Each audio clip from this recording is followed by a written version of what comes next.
ఈరోజు stock news కనుక గమనిస్తే టాటా మోటార్స్ జనవరి 1 2025 నుండి దాని వాణిజ్య వాహనాలు ట్రక్కులు మరియు బస్సుల ధరలను అయితే 2% ఇంక్రీజ్ చేయనుంది.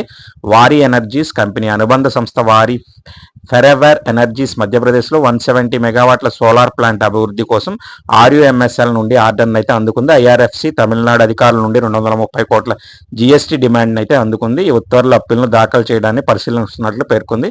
వేదాంత రిలేటెడ్గా 4వ మధ్యంతర డివిడెండ్ ఇంటీరియం డివిడెండ్ పరిశీలించేందుకు కంపెనీ బోర్డు డిసెంబర్ 16న సమావేశం కానుంది. డిసెంబర్ 16న ఇంటీరియం డివిడెండ్ గురించి ప్రకటించడం జరుగుతుంది. డిసెంబర్ 24 ఆమోదించబడే తేదీ.